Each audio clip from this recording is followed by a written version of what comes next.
नमस्कार। आज की इस कक्षा में आप सभी का स्वागत है। आज हम राजनीति विज्ञान के अध्याय 4 अंतर्राष्ट्रीय संगठन इस टॉपिक को पढ़ेंगे। ये जो चैप्टर है इसके लिए 7 अंक निर्धारित किए गए हैं और शायद इसमें से अधिकांश ऑब्जेक्टिव टाइप के क्वेश्चन पूछे जा सकते हैं जिन्हें याद करना सरल है। तो आप इस टॉपिक पे थोड़ा ज़्यादा ध्यान दें और इसको कवर करने का प्रयास करें। अंतर्राष्ट्रीय संगठन को पढ़ने से पहले मैं थोड़ा सा पीछे वाले चैप्टर पे जाऊंगी, अध्याय 3 पर, जिसमें हमने सत्ता के वैकल्पिक केंद्र पढ़े थे। सत्ता के वैकल्पिक केंद्र में हमने 2 सत्ता के जो वैकल्पिक केंद्र पढ़े थे, एक यूरोपीय संघ और दूसरा आसियान। ये दोनों क्षेत्रीय संगठनों के प्रकार थे, अर्थात इन संगठनों में जो सदस्य राष्ट्र थे वो क्षेत्र विशेष के देश थे। जैसे यूरोपीय संघ में यूरोप के देशों को शामिल किया गया था और आसियान में दक्षिण पूर्वी एशिया के देशों को शामिल किया गया था। इसके अलावा कुछ अंतर्राष्ट्रीय संगठन भी होते हैं जिनमें किसी क्षेत्र विशेष के देशों को शामिल नहीं किया जाता, बल्कि ये जो संगठन होते हैं ये सभी के लिए होते हैं। इसमें विश्व का कोई भी देश, किसी भी क्षेत्र का देश इसका सदस्य बन सकता है। तो अब हम इस अध्याय में ऐसे ही कुछ अंतर्राष्ट्रीय संगठनों के बारे में पढ़ेंगे। इस अध्याय में हम सोवियत संघ के विघटन के बाद अंतर्राष्ट्रीय संगठनों की भूमिका के बारे में पढ़ेंगे। दुनिया में कुछ ऐसी समस्याएं होती हैं जिनका निपटारा किसी एक देश के द्वारा करना संभव नहीं होता। ऐसे में हमें कुछ अंतर्राष्ट्रीय संगठनों की मदद की आवश्यकता होती है। मुख्य अंतर्राष्ट्रीय संगठनों में संयुक्त राष्ट्र संघ जो सबसे महत्वपूर्ण संगठन माना जाता है। इसके अलावा विश्व बैंक, विश्व व्यापार संगठन, अंतर्राष्ट्रीय मुद्रा कोष, ह्यूमन राइट्स वॉच और अंतर्राष्ट्रीय रेड क्रॉस सोसाइटी इत्यादि शामिल किए जा सकते हैं। इस चैप्टर में हमें मुख्य रूप से संयुक्त राष्ट्र संघ के बारे में पढ़ना है, तो इसके ऊपर थोड़ा सा ध्यान देते हैं कि इसमें है क्या, इसके विषय में कौन कौन सी चीज़ें इम्पोर्टेंट हैं जिन्हें हमें याद रखना ज़रूरी है। सबसे पहला, संयुक्त राष्ट्र संघ लीग ऑफ नेशन के उत्तराधिकारी के रूप में संयुक्त राष्ट्र संगठन की स्थापना 24 अक्टूबर 1945 को की गई। लीग ऑफ नेशन की स्थापना पहले विश्व युद्ध के बाद की गई थी, लेकिन किसी कारणों से लीग ऑफ नेशन सफल नहीं हो पाया और उसकी असफलता का परिणाम हमें द्वितीय विश्व युद्ध के रूप में देखना पड़ा। तो द्वितीय विश्व युद्ध के बाद लीग ऑफ नेशन के उत्तराधिकारी के रूप में 24 अक्टूबर 1945 को संयुक्त राष्ट्र संघ की स्थापना की गई। संयुक्त राष्ट्र संघ के 6 मुख्य अंग हैं। पहला, महासभा, दूसरा सुरक्षा परिषद, तीसरा सामाजिक व आर्थिक परिषद या इसे कह सकते हैं आर्थिक व सामाजिक परिषद, चौथा है न्यास परिषद, पांचवा अंतर्राष्ट्रीय न्यायालय और छठवां सचिवालय। इस साइड में एक चिन्ह बना हुआ है, ये संयुक्त राष्ट्र का निशान है। इसमें आजू बाजू जो बालियाँ बनी हुई हैं वो जैतून की हैं और बीच में विश्व का नक्शा बना हुआ है। अब एक एक करके हम संयुक्त राष्ट्र संघ के जो 6 अंग हैं उन पर चर्चा करेंगे। सबसे पहला, महासभा। यह संयुक्त राष्ट्र संघ का एक सबसे बड़ा अंग है। इसे विश्व की लघु संसद भी कहा जाता है और इसमें जितने भी संयुक्त राष्ट्र संघ के सदस्य राष्ट्र हैं वो सभी इसके सदस्य होते हैं। दूसरा महत्वपूर्ण अंग है सुरक्षा परिषद। इसकी सदस्य संख्या 15 होती है। इसमें से 10 अस्थायी सदस्य होते हैं और 5 स्थायी सदस्य होते हैं। अमेरिका, रूस, ब्रिटेन, फ्रांस और चीन ये सुरक्षा परिषद के 5 स्थायी सदस्य हैं। इन स्थायी सदस्यों को वीटो पावर प्राप्त है। 10 अस्थायी सदस्य होते हैं। ये अस्थायी सदस्य महासभा के द्वारा प्रति 2 वर्ष के लिए चुने जाते हैं। सुरक्षा परिषद को विश्व की पुलिसमैन और कई नामों से भी पुकारा जाता है। यह संयुक्त राष्ट्र संघ की मुख्य कार्यकारिणी इकाई है। तीसरा है सामाजिक व आर्थिक परिषद। इसकी सदस्य संख्या 54 है। इसके सदस्यों का चुनाव भी आम सभा के द्वारा 3 वर्ष के लिए किया जाता है। यह मुख्य रूप से सामाजिक और आर्थिक क्षेत्र में कार्य करती है। चौथा है इसका बिंदु या अंग न्यास परिषद। इसे द्वितीय विश्व युद्ध के बाद जो स्वतंत्र राष्ट्र हुए थे और ऐसे राष्ट्र जो अपनी शासन व्यवस्था को संचालित करने में सक्षम नहीं थे, उनकी देखरेख के लिए ट्रस्टी के रूप में इस परिषद को गठित किया गया था, किंतु 1 नवंबर 1994 के बाद यह परिषद को स्थगित कर दिया गया है। अंतर्राष्ट्रीय न्यायालय। अंतर्राष्ट्रीय न्यायालय में न्यायाधीशों की संख्या कुल 15 है और इनका चुनाव 9 वर्ष के लिए किया जाता है। आम सभा और सुरक्षा परिषद दोनों के पूर्ण बहुमत के द्वारा ही इनका चुनाव संभव हो पाता है। इसका मुख्यालय नीदरलैंड की राजधानी हैग में है। यहाँ हैग की जगह है लिखा हुआ है, इसको हैग पढ़ा जाए। आगे ऑब्जेक्टिव के जब आंसर दिए जाएंगे ऑब्जेक्टिव टाइप के प्रश्नों के, उसमें आपको सही शब्द लिखा हुआ मिल जाएगा। सचिवालय, संयुक्त राष्ट्र संघ का जो छठवां अंग है वह है सचिवालय। इसका अध्यक्ष महासचिव होता है। इसके नीचे उप महासचिव व अन्य कर्मचारियों का एक विशाल स्टाफ कार्य करता है। सुरक्षा परिषद की सिफारिश पर महासभा के सचिव की नियुक्ति की जाती है। वर्तमान में संयुक्त राष्ट्र संघ के महासचिव पुर्तगाल के एंटोनियो गुटेरस हैं। ऑब्जेक्टिव में पूछा जाता है कि वर्तमान में संयुक्त राष्ट्र संघ के महासचिव कौन है और वो किस देश से संबंधित हैं। तो पुर्तगाल से हैं और उनका नाम है एंटोनियो गुटेरस। संयुक्त राष्ट्र संघ की वर्तमान सदस्य संख्या कितनी है?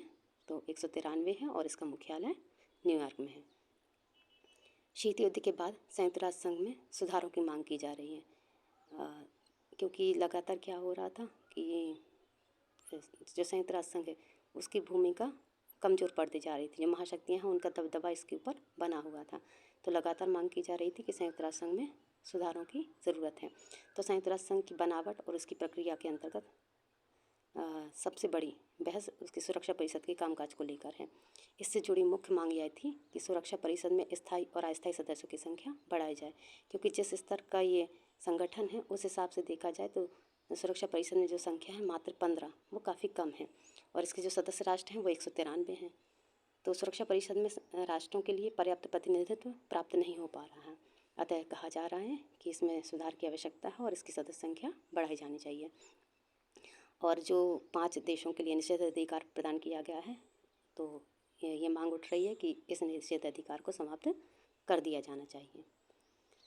अब इस चैप्टर के कुछ महत्वपूर्ण वस्तुनिष्ठ प्रश्न सभी आप बहुत अच्छे से याद करेंगे, 2-3 बार इनका रिवीजन ज़रूर करें। ये सभी प्रश्न बहुत इंपॉर्टेंट हैं। संयुक्त राष्ट्र संघ की स्थापना कब हुई? 24 अक्टूबर 1945। अब संयुक्त राष्ट्र दिवस कब मनाया जाता है? स्वाभाविक सी चीज़ है, जिस दिन हम जन्म लेते हैं हम प्रतिवर्ष अपना जन्मदिन उसी डेट में मनाते हैं। तो ऐसे ही 24 अक्टूबर को संयुक्त राष्ट्र संघ की स्थापना हुई, तो प्रतिवर्ष संयुक्त राष्ट्र दिवस 24 अक्टूबर को ही मनाया जाएगा। संयुक्त राष्ट्र संघ के मूल संस्थापक सदस्य कितने थे? तो 51। संयुक्त राष्ट्र संघ के मुख्य अंग कितने हैं? तो 6। महासभा, सुरक्षा परिषद, सचिवालय, अंतर्राष्ट्रीय न्यायालय, सामाजिक आर्थिक परिषद और न्यास परिषद, ये 6 इसके महत्वपूर्ण अंग हैं। संयुक्त राष्ट्र संघ की वर्तमान सदस्य संख्या कितनी है? 193। सुरक्षा परिषद के स्थायी सदस्यों की संख्या कितनी है? 5। सुरक्षा परिषद के अस्थायी सदस्यों की संख्या 10। भारत संयुक्त राष्ट्र संघ का सदस्य कब बना? 30 अक्टूबर 1945। ये बहुत इंपॉर्टेंट क्वेश्चन है, पूछा जाता है। भारत संयुक्त राष्ट्र संघ का सदस्य कब बना? 30 अक्टूबर 1945। अर्थात भारत स्वतंत्र भी नहीं हुआ था, तब भी संयुक्त राष्ट्र संघ के जो उद्देश्य थे, सिद्धांत थे, उनमें आस्था होने के कारण वह स्वतंत्रता के पूर्व ही इसका सदस्य बन गया था। संयुक्त राष्ट्र संघ का मुख्यालय कहाँ है? न्यूयॉर्क में, अमेरिका में। वर्तमान में संयुक्त राष्ट्र संघ के महासचिव कौन है? Antonio Guterres. ये कहाँ से हैं? पुर्तगाल से हैं। संयुक्त राष्ट्र संघ के पहले महासचिव कौन थे? ये अभी मंडल की मुख्य परीक्षा में पूछा गया था कि संयुक्त राष्ट्र संघ के पहले महासचिव कौन थे? ट्राइगली। इसको लिख के याद कर लें। अगला प्रश्न है, अंतर्राष्ट्रीय न्यायालय कहाँ स्थित है? हैग। यहाँ सही लिखा हुआ है हैग। कहाँ है ये? नीदरलैंड में। अंतर्राष्ट्रीय न्यायालय में न्यायाधीशों की संख्या कितनी है? तो इसकी संख्या है 15 न्यायाधीश होते हैं अंतर्राष्ट्रीय न्यायालय में। इन न्यायाधीशों का कार्यकाल कितने वर्ष होता है? तो 9 वर्ष होता है। विश्व की लघु संसद किसे कहा जाता है? विश्व की लघु संसद महासभा को कहा जाता है। विश्व स्वास्थ्य संगठन WHO की स्थापना कब हुई? 7 अप्रैल 1948 को। विश्व व्यापार संगठन WTO की स्थापना कब हुई? WTO trade organisation 1995। WTO की सदस्य संख्या कितनी है? तो 164 है। विश्व व्यापार संगठन किस संगठन का उत्तराधिकारी है? विश्व व्यापार संगठन 1995 में बना। इसके पहले इसके स्थान पर जो संगठन था उसे GATT कहा जाता था। इसका फुल फॉर्म है general agreement on trade and tariff. विश्व बैंक की स्थापना कब हुई? 1944 में ब्रिटेन वुड्स सम्मेलन हुआ था, उसके तहत विश्व बैंक की स्थापना की गई थी। यूनिसेफ का पूरा नाम क्या है? United nation children fund. UNICEF का पूरा नाम United nation children fund. UNESCO का मुख्यालय कहाँ है? फ्रांस की राजधानी पेरिस में। IMF का फुल फॉर्म लिखिए। IMF ये एक संगठन है जिसे अंतर्राष्ट्रीय मुद्रा कोष भी कहा जाता है हिंदी में। याद रखें, अंतर्राष्ट्रीय मुद्रा कोष को ही IMF कहा जाता है, जिसका फुल फॉर्म होता है इंटरनेशनल मॉनेटरी फंड। इसके कुछ लघु उत्तरीय प्रश्न देखें। सबसे पहला प्रश्न है, सुरक्षा परिषद के स्थायी सदस्य देशों के नाम लिखिए। 2 नंबर में ये प्रश्न पूछा जा सकता है। सुरक्षा परिषद के 5 स्थायी सदस्य हैं, अमेरिका, रूस, ब्रिटेन, फ्रांस और चीन। इन 5 देशों के लिए वीटो पावर या निषेधाधिकार प्राप्त है। एमनेस्टी इंटरनेशनल के मुख्य कार्य क्या हैं? एमनेस्टी इंटरनेशनल ये मुख्य रूप से मानवाधिकारों से संबंधित एक संस्था है। इसका मुख्य कार्य है विश्व में मानवाधिकारों की रक्षा के लिए अभियान चलाना और मानवाधिकारों से जुड़ी रिपोर्ट को तैयार करना व उसको प्रकाशित करना। यह एक स्वयंसेवी संगठन है। अगला प्रश्न है, अंतर्राष्ट्रीय संगठन की आवश्यकता या महत्व क्यों है? क्यों अंतर्राष्ट्रीय संगठन बनाया जा रहा है? जैसे कि हमने पढ़ा कि संयुक्त राष्ट्र संघ के अलावा विश्व बैंक, अंतर्राष्ट्रीय मुद्रा कोष ऐसे कई अंतर्राष्ट्रीय संगठन विश्व में मौजूद हैं। तो इनकी आवश्यकता क्यों है? तो पहला है, अंतर्राष्ट्रीय संगठन युद्ध एवं शांति के मामलों में मदद करते हैं। जैसे संयुक्त राष्ट्र संघ है तो ये युद्ध की स्थिति को टालता है व शांति को स्थापित करने का प्रयास करता है। अंतर्राष्ट्रीय विवादों का शांतिपूर्ण ढंग से समाधान करने के लिए अंतर्राष्ट्रीय संगठनों की आवश्यकता पड़ती है। विश्व में कुछ ऐसे मसले होते हैं जिनसे निपटना किसी एक देश के लिए आसान नहीं होता। ऐसे अंतर्राष्ट्रीय संगठन ऐसे मसलों पर मदद करते हैं और इन समस्याओं के समाधान के लिए कार्य करते हैं। ऐसी समस्याएं जैसे महामारी हुआ, ग्लोबल वार्मिंग हुआ इत्यादि समस्याएं अंतर्राष्ट्रीय लेवल की समस्याएं कहलाती हैं। साथ ही अंतर्राष्ट्रीय संगठनों की आवश्यकता लोगों के जीवन स्तर में सुधार के लिए एवं विकास के लिए भी ज़रूरी है। प्रश्न क्रमांक 4, संयुक्त राष्ट्र संघ के लक्ष्य या उद्देश्य लिखिए। ये बहुत इंपॉर्टेंट प्रश्न है इस चैप्टर का। ये पूछा जाता है कि संयुक्त राष्ट्र संघ के लक्ष्य लिखिए, तब भी आपको यही लिखने हैं। उद्देश्य पूछे जाएँ तब भी आपको यही लिखने हैं। संयुक्त राष्ट्र संघ, जैसा कि मैंने बताया कि ये द्वितीय विश्व युद्ध के बाद स्थापित किया गया था, क्योंकि द्वितीय विश्व युद्ध इतना भयानक हुआ था कि पूरा विश्व जनमानस से डर चुका था और कोई भी नहीं चाहता था कि अब भविष्य में इस प्रकार का कोई युद्ध हो। अतः आगामी पीढ़ी को युद्ध की विभीषिका से बचाने के उद्देश्य से संयुक्त राष्ट्र संघ की स्थापना की गई थी। दूसरा है, जो भी झगड़े होते हैं देशों के मध्य, उन झगड़ों को रोकने के लिए संयुक्त राष्ट्र संघ को स्थापित किया गया था इस लक्ष्य को लेकर। अगला है, राष्ट्रों के बीच सहयोग की राह दिखाना। यदि राष्ट्रों के बीच सहयोग हुआ तो झगड़े नहीं होंगे तो युद्ध की विभीषिका को टाला जा सकता है। अतः संयुक्त राष्ट्र संघ प्रयास करता है कि राष्ट्रों के बीच सहयोग बढ़े। पूरे विश्व में आर्थिक सामाजिक विकास के कार्य करना।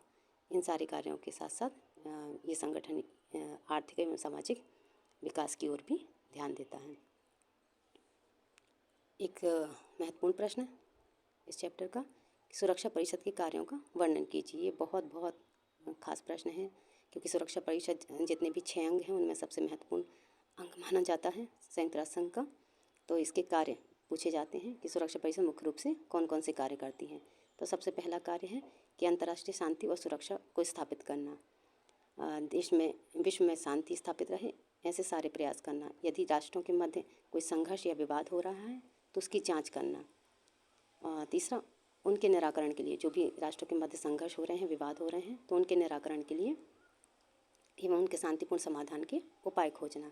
यदि राष्ट्र आपसी वार्ता के द्वारा, मध्यस्थता के द्वारा अपने विवादों को सुलझा लेते हैं तो फिर सख्त कदम नहीं लिए जाते।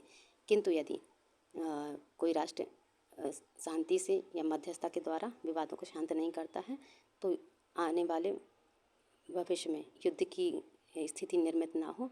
अतः युद्ध को रोकने के लिए सुरक्षा परिषद के द्वारा उन राष्ट्रों के ऊपर आर्थिक प्रतिबंध लगा दिए जाते हैं तथा लास्ट में सैन्य शक्ति का प्रयोग भी उनके विरुद्ध किया जा सकता है। तो ये सारे कार्य सुरक्षा परिषद के द्वारा किए जाते हैं। प्रश्न क्रमांक 6, संयुक्त राष्ट्र संघ के अंगों के नाम लिखिए, किसी एक का वर्णन कीजिए। ये भी प्रश्न बहुत महत्वपूर्ण है, ये कई बार पूछा जा चुका है। संयुक्त राष्ट्र संघ के 6 अंग हैं, जैसा कि मैं पहले बता चुकी हूँ। महासभा, सुरक्षा परिषद, सामाजिक आर्थिक परिषद, अंतर्राष्ट्रीय न्यायालय, सचिवालय और न्यास परिषद।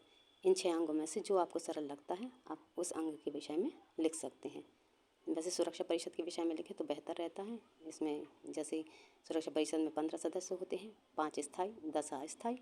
जो 5 सदस्य हैं उनके नाम भी आपको याद हो जाएंगे। इन 5 सदस्यों में को वीटो पावर प्राप्त है और इसके कार्य भी आपको याद होंगे। तो एक तरीके से कहें तो सुरक्षा परिषद को याद करने से आप इस प्रश्न को बहुत अच्छे से हल कर लेंगे।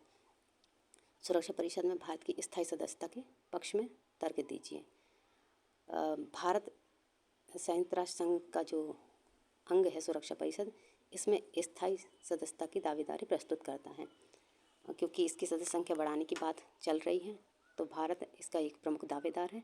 भारत वो सारी योग्यताएं रखता है जो अनुमानित की जाती हैं कि किसी भी स्थायी सदस्य में ये योग्यताएं होनी चाहिए। तो उसके पक्ष में कुछ तर्क दिए जा रहे हैं कि भारत किन तर्क के आधार पर सुरक्षा परिषद की स्थायी सदस्यता के लिए योग्य है। पहला है, भारत संयुक्त राष्ट्र संघ के प्रारंभिक सदस्यों में से एक है। जैसे कि मैंने बताया कि भारत स्वतंत्र तो हुआ था 15 अगस्त 1947 को, लेकिन भारत ने इसकी सदस्यता 30 अक्टूबर 1945 को ग्रहण कर ली थी। तो भारत संयुक्त राष्ट्र संघ के प्रारंभिक सदस्यों में से एक है। भारत संयुक्त राष्ट्र संघ के सिद्धांतों, उद्देश्यों और कार्यों में पूरा भरोसा रखता है, पूरा विश्वास करता है। भारत विश्व का सबसे बड़ा लोकतांत्रिक देश है। संयुक्त राष्ट्र संघ के विभिन्न शांति कार्यों में भारत ने प्रभावी भूमिका निभाई है। जब भी शांति हेतु संयुक्त राष्ट्र संघ के द्वारा कोई प्रयास किए जाते हैं तो भारत अपना पूर्ण योगदान उन देशों को या इस संगठन को प्रदान करता है। संयुक्त राष्ट्र संघ की जो निधि है, जो कोष है, उसमें भारत के द्वारा निश्चित आर्थिक अंशदान भी दिया जाता है। भारत विश्व में सर्वाधिक आबादी वाला दूसरा बड़ा देश है। ये सारे जो बिंदु हैं ये भारत को स्थायी सदस्यता की योग्य बनाते हैं। अगला प्रश्न, विश्व बैंक के मुख्य कार्य लिखिए। विश्व बैंक मानवीय विकास, शिक्षा, स्वास्थ्य, कृषि और सिंचाई, पर्यावरण सुरक्षा, आधारभूत ढांचा और सुशासन के लिए काम करता है। मतलब विश्व बैंक बहुत सारे क्षेत्रों में कार्य करता है। यह अपने सदस्य देशों को आसान ऋण और अनुदान देता है। ज़्यादा गरीब देश होते हैं तो उनके लिए ये अनुदान देता है और उसको उन देशों को वापस लौटाने की आवश्यकता नहीं होती। विश्व बैंक इस बात का निरीक्षण भी करता है कि यदि उसने किसी देश को ऋण दिया है तो वास्तव में उन देशों ने उस ऋण का उपयोग उसी उद्देश्य के लिए किया है जिस उद्देश्य को के लिए उन्होंने ऋण लिया है। कई बार क्या होता है कि वो देश ऋण तो ले लेते हैं, जैसे घर बनाने के लिए ऋण ले लिया लेकिन उससे कार खरीद ली। तो समय समय पर विश्व बैंक जांच करता है कि देशों ने किसी आर्थिक विकास के लिए या किसी योजना के लिए जो ऋण लिया है वास्तव में उस योजना में ही वो पैसा इन्वेस्ट कर रहे हैं या किसी अन्य कार्य में लगा रहे हैं। तो समय समय पर ये जांच विश्व बैंक के द्वारा की जाती है। अंतर्राष्ट्रीय मुद्रा कोष के कार्य, ये भी एक आर्थिक संस्था है। ये भी एक विश्व स्तरीय है। मुख्य रूप से ये विश्व स्तरीय वित्तीय व्यवस्था की देखरेख करती है। मांगे जाने पर यह सदस्य राष्ट्रों के आग्रह पर अपने आर्थिक विशेषज्ञों को उनकी आर्थिक व मौद्रिक समस्याओं के समाधान के लिए भेजता है। सुरक्षा परिषद में भारत की स्थायी सदस्यता के पक्ष में तर्क दीजिए। भारत संयुक्त राष्ट्र संघ के प्रारंभिक सदस्यों में से एक है। ये क्वेश्चन रिपीट हो रहा है, ये पहले भी मैं बता चुकी हूँ, लेकिन यहाँ 1-2 पॉइंट और लिखे हुए हैं तो इन्हें भी याद करने। भारत संयुक्त राष्ट्र संघ के प्रारंभिक सदस्यों में से एक है। भारत विश्व का सबसे बड़ा लोकतांत्रिक देश है। संयुक्त राष्ट्र संघ के विभिन्न शांति कार्यों में भारत ने अपनी प्रभावी भूमिका निभाई है। भारत शांति प्रिय राष्ट्र है, मतलब ये संघर्ष को नहीं चाहता और शांति को स्थापित करने के उद्देश्य से ही संयुक्त राष्ट्र संघ की स्थापना की गई है। अतः इनके दोनों के विचार एक जैसे हैं। भारत निःशस्त्रीकरण का भी समर्थन करता है, अर्थात शांति का पक्षधर है। लास्ट क्वेश्चन है इस चैप्टर का कि बदलते परिवेश में संयुक्त राष्ट्र संघ से में कौन से सुधारों की अपेक्षा की जाती है। तो संयुक्त राष्ट्र संघ में सुधार का अर्थ है सुरक्षा परिषद में सुधार, मतलब जो इसके 6 अंग हैं सभी में सुधार नहीं, उनकी मांग नहीं की जा रही है। मुख्य रूप से संयुक्त राष्ट्र संघ में सुधार की मांग उसके सुरक्षा परिषद में करने की मांग उठ रही है। इसके जो स्थायी और अस्थायी सदस्य हैं उनकी संख्या बढ़ाई जाए, ये मांग की जा रही है, तथा इनके जो स्थायी सदस्य हैं उनको जो वीटो पावर दिया गया है उसको समाप्त किया जाए। इस तरह से बहुत कम समय में इस चैप्टर को पूरा करने का प्रयास किया गया है और इस चैप्टर के पूरे जो महत्वपूर्ण प्रश्न हैं इस वीडियो में शामिल किए गए हैं। तो आप इन्हें बहुत अच्छे से पढ़ें। 7 अंक का चैप्टर ही है और सरल है, पॉइंट्स के द्वारा इसको बहुत सरल तरीके से याद किया जा सकता है। आप सबके के लिए बहुत बहुत शुभकामनाएं। आप पढ़ें और याद करें, और इसमें किसी प्रकार का कोई कन्फ्यूज़न होता है, कुछ आपको याद नहीं होता है या कहीं कोई कुछ समझ में नहीं आता है तो कमेंट बॉक्स में लिखें, आपको आंसर दिया जाएगा। आज की कक्षा समाप्त होती है। धन्यवाद।